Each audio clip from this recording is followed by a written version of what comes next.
ബിരിയാണി എല്ലാവർക്കും ഇഷ്ടമാണ്. ഇന്ന് ഞാൻ നല്ല സ്വാദോട് കൂടിയിട്ടുള്ള വെജിറ്റബിൾ ബിരിയാണിയാണ് കേട്ടോ ഉണ്ടാക്കിയത്. അതും പ്രഷർ കുക്കറിലാണ് ഉണ്ടാക്കിയത്. അതുകൊണ്ട് തന്നെ വളരെ പെട്ടെന്ന് തന്നെ പണി കഴിഞ്ഞു.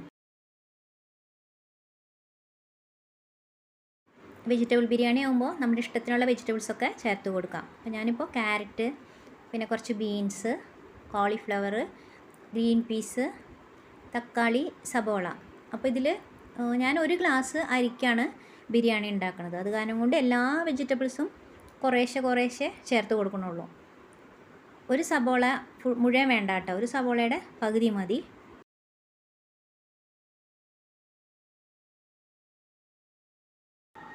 അപ്പോൾ സബോള ഇതുപോലെ ചെറുതായിട്ട് അരിഞ്ഞെടുക്കുന്നുണ്ട്. പച്ചക്കറികളൊക്കെ ചെറുതായിട്ട് തന്നെ അരിഞ്ഞ് മാറ്റി വെച്ചിട്ടുണ്ട്. ഗ്രീൻ പീസ് ഫ്രോസൺ ഗ്രീൻ പീസാണ്. ഉരുളക്കിഴങ്ങ് ചേർക്കുന്നുണ്ട്, ഒരു ചെറിയ ഉരുളക്കിഴങ്ങ്, അതും ചെറുതായിട്ട് തന്നെ അരിഞ്ഞെടുക്കാം. ഒരു വലിയ തക്കാളിയാണ് അതിൻ്റെ പകുതി എടുത്തിട്ടുള്ളൂ, അതും ചെറുതായിട്ട് തന്നെ അരിഞ്ഞെടുക്കാം. ഒരു പച്ചമുളക്, പിന്നെ കുറച്ച് മല്ലിയിലയും പുതിനയിലയും, ഇതെല്ലാതും ഞാനിപ്പോൾ കട്ട് ചെയ്തിട്ട് എടുത്ത് വെച്ചിട്ടുണ്ട്. കുക്കർ വെച്ച് ചൂടാകുമ്പോൾ സൺഫ്ലവർ ഓയിൽ ഒഴിച്ച് കൊടുക്കുക. എണ്ണ ചൂടാകുമ്പോൾ പട്ട, ഗ്രാമ്പു, ഏലക്ക, ബേ ലീഫ് ചേർത്ത് കൊടുത്തിട്ട് നന്നായിട്ടൊന്ന് വഴറ്റുക. ഒന്ന് വഴറ്റിയതിന് ശേഷം ഇതിലേക്ക് നമ്മൾ അരിഞ്ഞു വെച്ചേക്കണം സബോള ചേർത്ത് കൊടുക്കുക. സബോള ചേർത്തിട്ട് നന്നായിട്ട് വഴറ്റിയെടുക്കണം. ഒരു ഗോൾഡൻ ബ്രൗൺ കളർ ആവണ വരെ സബോള വഴറ്റിയെടുക്കണം.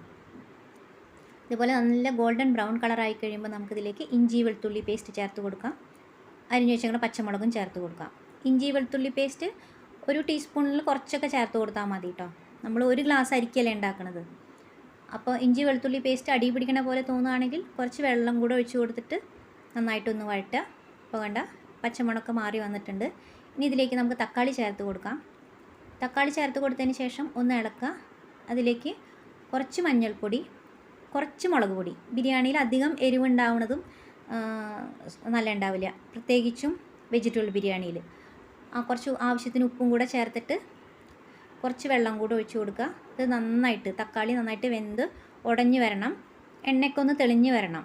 അതിനായിട്ട് നമുക്ക് കുറച്ച് നേരം ഒന്ന് സിമ്മിലിട്ട് വെക്കാം. ഇപ്പോൾ കണ്ട എണ്ണയൊക്കെ നന്നായി തെളിഞ്ഞ് വന്നിട്ടുണ്ട്. ഇനി ഇതിലേക്ക് നമ്മൾ അരിഞ്ഞ് വെച്ചേക്കണ മല്ലിയിലയും പുതിനയിലയും ചേർത്ത് കൊടുക്കാം. നന്നായിട്ടൊന്ന് ഇളക്കുക. അതിന് ശേഷം നമ്മൾ അരിഞ്ഞ് വെച്ചേക്കണ എല്ലാ പച്ചക്കറികളും ഇതിലേക്ക് ചേർത്ത് കൊടുക്കാം. പച്ചക്കറികളൊക്കെ ചേർത്ത് കൊടുത്തതിന് ശേഷം നന്നായിട്ടൊന്ന് വഴറ്റിയെടുക്കണം. ഒന്ന് വഴറ്റിയതിന് ശേഷം ഇതിലേക്ക് ആവശ്യത്തിന് ഉപ്പ് ചേർത്ത് കൊടുക്കുക. നന്നായിട്ടൊന്ന് വഴറ്റണം.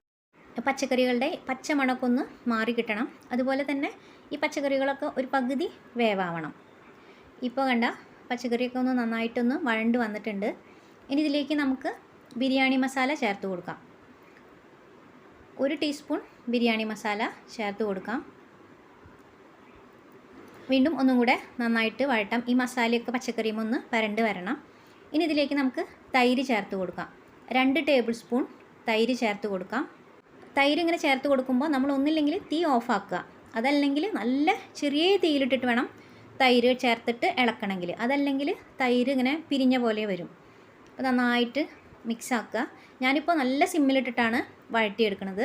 ഇതേപോലെ പച്ചക്കറികളും തൈരും മസാലകളും എല്ലാം കൂടെ നന്നായിട്ട് മിക്സായിട്ട് വരണം.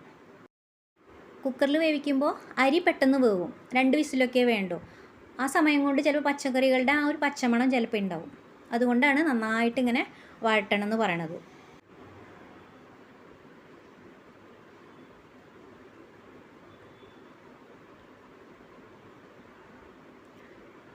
ഇതപ്പോൾ കണ്ട പച്ചക്കറികളൊക്കെ നന്നായിട്ട് വഴണ്ട് വന്നിട്ടുണ്ട്. ഏകദേശം ഒരു പകുതി വേവായിട്ടുണ്ട്. ഇനി ഇതിലേക്ക് നമുക്ക് വെള്ളം ഒഴിച്ച് കൊടുക്കണം. അപ്പോൾ ഒരു ഗ്ലാസ് അരിക്ക് 1.25 ഗ്ലാസ് വെള്ളമാണ് വേണ്ടത്. അപ്പോൾ അതിൽ ഒരു ഗ്ലാസ് വെള്ളം നമുക്കിപ്പോൾ ഒഴിച്ച് കൊടുക്കാം. പച്ചക്കറിയിലേക്ക് ഒഴിച്ച് കൊടുക്കാം.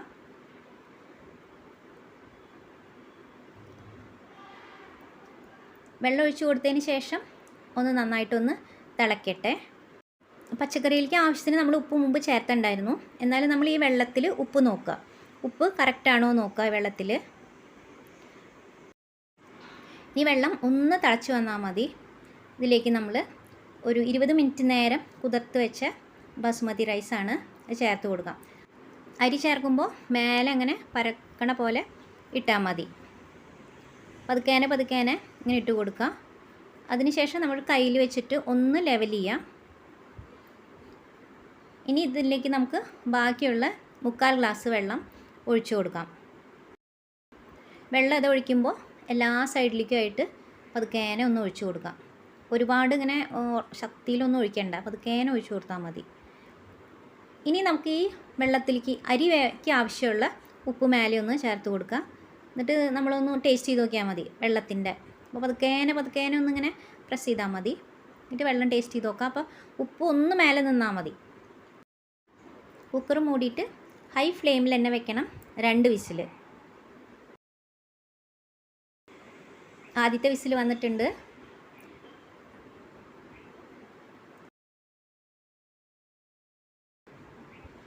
രണ്ടാമത്തെ വിസിലും വന്നിട്ടുണ്ട്. നമുക്ക് തീ ഓഫ് ചെയ്യാം. ഓഫ് ചെയ്തിട്ട് ആവി ഫുള്ളായിട്ട് പോയതിന് ശേഷം നമുക്ക് കുക്കർ തുറന്ന് നോക്കാം. ഇപ്പോൾ ആവി ഫുള്ളായിട്ട് പോയിട്ടുണ്ട്. നമുക്ക് കുക്കർ തുറന്ന് നോക്കാം. ഇപ്പോൾ കണ്ട അരിയൊക്കെ ഇങ്ങനെ മേലേക്ക് ഇങ്ങനെ നിൽക്കുന്നുണ്ട്. കറക്റ്റ് വേവാണ്. നമുക്ക് പതുക്കേനെ ഒന്ന് ഇളക്കി നോക്കാം. അടിയിലൊന്നും പിടിച്ചിട്ടില്ല. വെള്ളം കറക്റ്റാണ്. ചോറൊക്കെ ഒന്നിനൊന്നും ഒട്ടാണ്ടിരിക്കുന്നുണ്ട്. ബിരിയാണി ഉണ്ടാക്കുമ്പോൾ ഇനിയിപ്പോൾ ഒരു സലാഡ് മാത്രം ഉണ്ടാക്കിയാൽ മതി. നല്ല സ്വാദോട് കൂടിയിട്ടുള്ള വെജിറ്റബിൾ ബിരിയാണി റെഡിയായി. ഇനി ഇതിലുള്ള ബേ ലീഫ് ഇതൊക്കെ എടുത്തു മാറ്റാം കേട്ടോ. അതല്ലെങ്കിൽ നമ്മൾ കഴിക്കുമ്പോൾ അതൊക്കെ അതുപോലെ തന്നെ പട്ട, ഗ്രാമ്പൂ ഇതെല്ലാം എടുത്തു മാറ്റാം. ഇത് കടിക്കുമ്പോൾ ഭയങ്കര അസ്വസ്ഥതയായിരിക്കും, പ്രത്യേകിച്ചും കുട്ടികൾക്കൊക്കെ കൊടുക്കുമ്പോൾ. ലഞ്ച് ബോക്സ് ആയിട്ട് കൊടുത്തു വിടാം. വളരെ എളുപ്പമാണ് ഉണ്ടാക്കാനായിട്ട്. വീഡിയോ ഇഷ്ടമായെങ്കിൽ ഷെയർ ചെയ്യണം, കമൻറ്റ് ചെയ്യണം, ചാനൽ സബ്സ്ക്രൈബ് ചെയ്യണം, ലൈക്ക് ചെയ്യാൻ മറക്കരുത്. അടുത്ത വീഡിയോയിൽ കാണാം.